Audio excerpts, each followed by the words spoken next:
सुप्रभात बच्चों। झारखंड डिजी स्कूल ई कंटेंट्स बोकारो में स्वागत है। आप लोग क्लास 6 मैथमेटिक्स पार्ट 3 पूर्णांक के बारे में पढ़ चुके हैं। आज हम लोग पार्ट 3 का प्रश्नावली 3.1 सॉल्व करेंगे। जो देखेंगे ये है प्रश्नावली 3.1 आपके गणित विषय का। तो तैयार हो जाइए आप लोग कॉपी और किताब के साथ, जिसमें आप लोग को हल करना है पहला क्वेश्चन से। तो पहला क्वेश्चन बहुत आसान है, आप लोग पढ़ चुके हैं, जिसमें कहता है कि आप लोग ये किताब देखेंगे प्रश्नावली 3.1 का है। कहता है निम्नलिखित में धनात्मक एवं ऋणात्मक पूर्णांक को पहचानिए। तो धनात्मक पूर्णांक अच्छी तरह समझे हैं क्या क्या हो सकता है। तो इसमें है, पहला में है 4 दिया हुआ है, 3/2 दिया हुआ है, +2 दिया है और +7/4 दिया है, 0 दिया है और -5 दिया है। तो इसमें कौन कौन नहीं होगा? 0 नहीं होगा, -5 नहीं होगा, 7/4 नहीं होगा, 3/2 भी नहीं होगा। तो बचा 4 और ये +2 धनात्मक पूर्णांक होगा। तो लिखेंगे आप लोग धनात्मक पूर्णांक में आंसर इस प्रकार सजा लेंगे या धनात्मक पूर्णांक लिख करके दे देंगे कि ए में क्या हो गया, 4 एक धनात्मक पूर्णांक है और +2 जिसको होल में भी लिखा हुआ है, यानी ये धनात्मक पूर्णांक है। 2 धनात्मक पूर्णांक है। अब फिर इसी में देखना है आपको ऋणात्मक पूर्णांक कौन कौन है। तो ऋणात्मक पूर्णांक आपका हो गया एक -5 दिख रहा है, एक सिर्फ -5 दिख रहा है, यानी सिर्फ एक -5 ऋणात्मक पूर्णांक हुआ।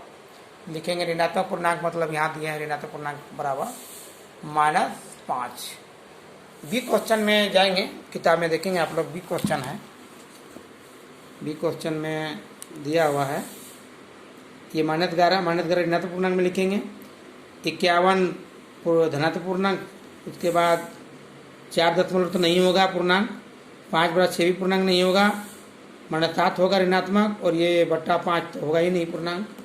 तो लिखेंगे -11 इस प्रकार, -11 हो गया ऋणात्मक पूर्णांक और -7 ऋणात्मक पूर्णांक हो गया। फिर आगे धनात्मक पूर्णांक ऊपर में देना है 51, उसके बाद नहीं है 4.5, ओनली एक ही है धनात्मक पूर्णांक 51। चलिए ये पहला क्वेश्चन समझ गए धनात्मक ऋणात्मक। दूसरा क्वेश्चन में आते हैं। दूसरा क्वेश्चन है आप लोग का निम्नलिखित में विपरीत अपोजिट लिखिए। तो पहला क्या है, 10 किलोग्राम भार में वृद्धि। 10 किलोग्राम भार में वृद्धि है तो इसको क्या बोलेंगे, उल्टा करने के लिए वृद्धि को कमी कर देंगे, 10 किलोग्राम भार में कमी कर देंगे या ह्रास कर देंगे।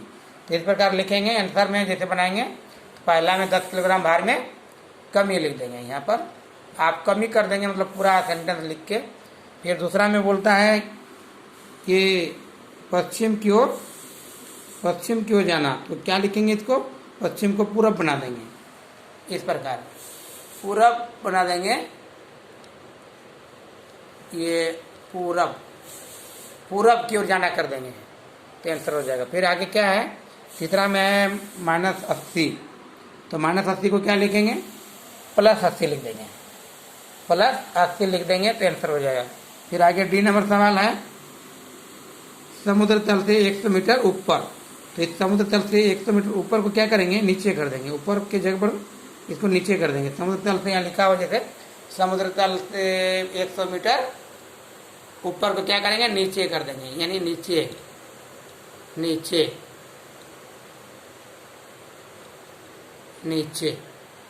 आंसर हो जाएगा, ये उल्टा करना। फिर आगे एक और सवाल है, 500 मीटर की हानि, 500 रुपये की हानि। देखेंगे यहाँ 500 रुपये की हानि कहता है, तो 500 रुपये की क्या कर देंगे, 500 की हानि की जगह पर लाभ कर देंगे, 500 रुपया का लाभ कर देंगे। या चूंकि रुपया है, 500 रुपया है, 500 रुपया का लाभ कर देंगे, की को हटा के का कर देंगे लाभ में। तो ये पांचों सवाल विपरीत हो गया। आगे सवाल तीसरा है, तीसरा में देखेंगे, पढ़ेंगे आप लोग सवाल को। ये दिया हुआ है, निम्नलिखित में प्रयोग संख्याओं को उचित चिन्ह लगाना है, प्लस माइनस का चिन्ह लगाकर जो है पूर्णांकों का के सेट के रूप में लिखना है। तो कैसे लिखेंगे देखेंगे। कहता है कि एक हवाई जहाज भूमि से 2500 मीटर की ऊंचाई पर उड़ रहा है। कितना? 2500 मीटर। तो 2500 मीटर की ऊंचाई पर उड़ रहा है, तो उसे क्या करेंगे? प्लस के रूप में लिखेंगे। पहला प्लस में देंगे, प्लस, ये प्लस दे देंगे, प्लस यानी यहाँ पर पूर्णांक के रूप में पूरा लिख देना है 2500। तो 2 प्लस दे करके 2500 दे देंगे, आंसर हो जाएगा। फिर दूसरा क्वेश्चन क्या है? एक पनडुब्बी समुद्र तल से 800 मीटर की गहराई में चल रही है। 800 मीटर गहराई मतलब नीचे, गहराई मतलब नीचे गड्ढा में। तो 800 को क्या लिखेंगे? -800 लिख देंगे। इस प्रकार लिख देंगे -800 मीटर का सकते हैं, -800। उसके बाद सी में कह रहा है, सी में देखेंगे 0 डिग्री सी से 10 डिग्री सी ऊपर का तापमान, 0 डिग्री से 10 डिग्री ऊपर का तापमान। तो प्लस लिखेंगे, प्लस लिख देंगे और 10 डिग्री सेल्सियस, 10 डिग्री सेल्सियस हो गया, 0 डिग्री से ऊपर 10 डिग्री। उसके बाद चौथा में है बैंक खाते में 100 रुपये जमा करना, मतलब +100। बैंक खाते में जमा करना है 100, मतलब क्या लिखेंगे? डी में +100 रुपीज। फिर आगे ई नंबर में क्या बोलता है? 100 रुपया की हानि, मतलब -100 दे देंगे। ई नंबर में -100। ये हो गया आप लोग का क्वेश्चन 3। अब एक क्वेश्चन और है जो क्वेश्चन 4 है। कहता है निम्नलिखित संख्याओं को संख्या रेखा पर दर्शाइए।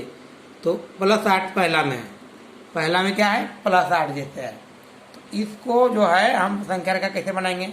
एक संख्या की रेखा खींचेंगे और ये मान लीजिए कि 0 पर बिंदु देंगे, तो +8 किधर जाएगा? दाहिनी तरफ जाएगा। यानी हम गिनेंगे यहाँ से 1 2 3 4 5 6 7 8। तो यहाँ पर क्या हो गया? +8।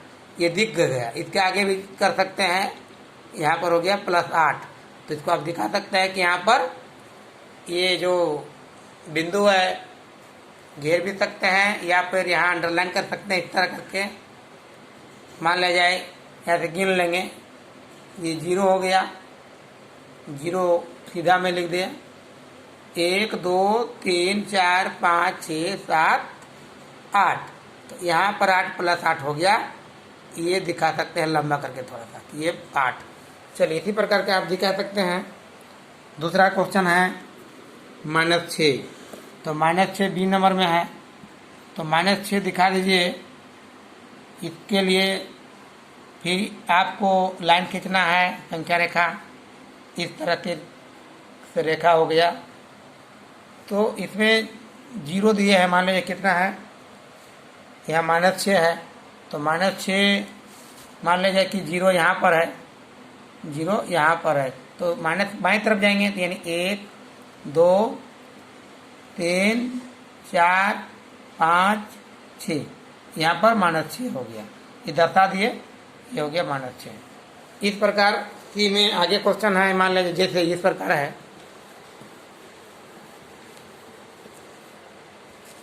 कि क्वेश्चन 4 का 3 नंबर है आपका -2। तो -2 दिखा सकते हैं, ये अंडरलाइन कर दिए, 0 हो गया यहाँ। तो बाईं ओर जाएंगे, 1 2 यानी -2 यहाँ पर है। फिर इसी प्रकार डी नंबर सवाल है आपका +7। तो +7 को दिखाने के लिए क्या करेंगे?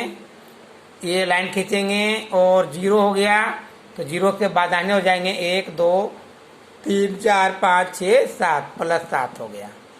+7 यहाँ पर हो गया, यहाँ +7 हो गया। ये हो गया आपका -2। इस प्रकार आप संख्या रेखा में दिखाएंगे। फिर आगे आपका यदि है एक और सवाल ई नंबर में है -5। तो -5 के लिए क्या दिखाएंगे? जैसे संख्या रेखा दिखाएंगे। पहले इस प्रकार संख्या रेखा देते जाइएगा। ये किरण नहीं, तीर का मार्क है दोनों तरफ खुला। तो यहाँ दिखाना है कितना, -5। तो -5 कहाँ है, ये 0 हो गया, 0 दर्शा देना है। फिर उसके बाद बाएं तरफ जाएंगे माइनस के लिए, 1 2 3 4 5। तो ये हो गया -5 जो है संख्या रेखा पर स्थान। तो इस प्रकार क्वेश्चन 4 भी हो गया। अब क्वेश्चन लास्ट एक 5 क्वेश्चन में जाएंगे। क्वेश्चन 5 में जाएंगे। क्वेश्चन नंबर 5 का है, नीचे दिए गए पूर्णांकों के बीच के सभी पूर्णांकों को बढ़ते क्रम में लिखना है। बढ़ते क्रम में जैसे देखेंगे कि यह नंबर सवाल है 0 और -7, 0 और -7।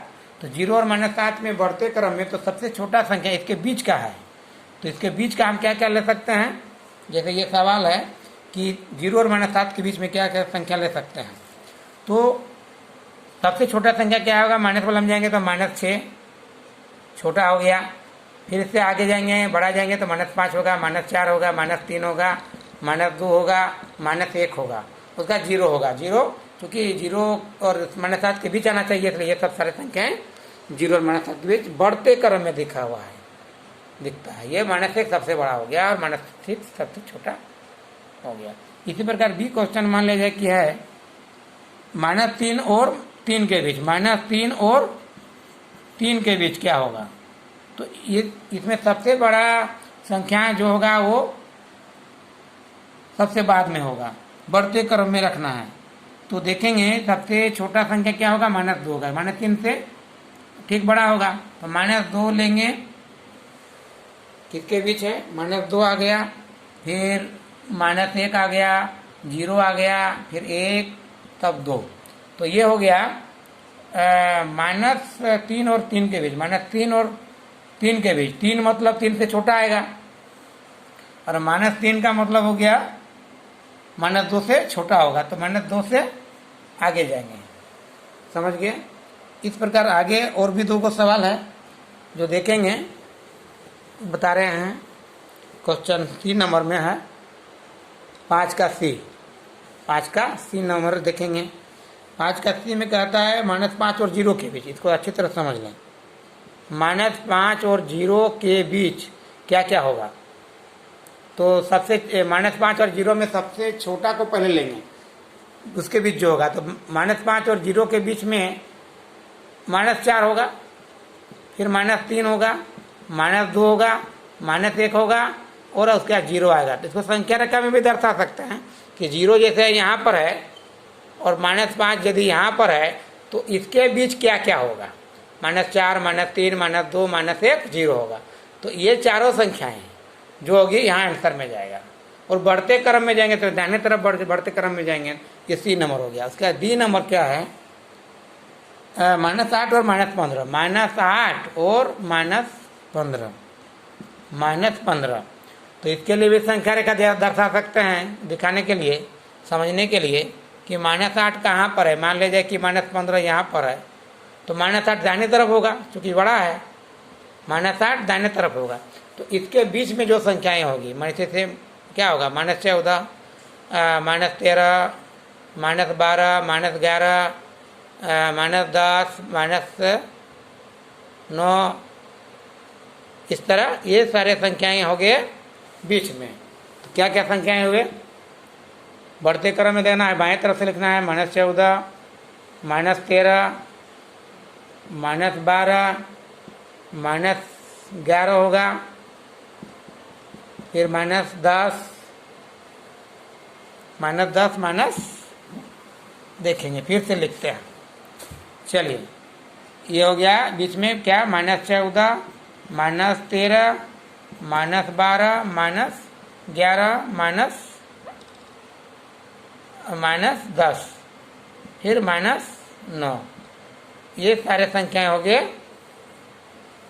अवरोही क्रम यानी बढ़ते क्रम है, -14 से लेके -9 तक, जो -8 और -15 के बीच है। तो इस प्रकार बच्चों क्वेश्चन 5 तक आप लोग समझ गए होंगे। यदि नहीं समझे तो पुनः फिर से देख लेंगे, वीडियो को समझ जाएंगे। Thank you. अगले वीडियो में मिलेंगे क्वेश्चन नंबर 6 से। धन्यवाद। Thank you.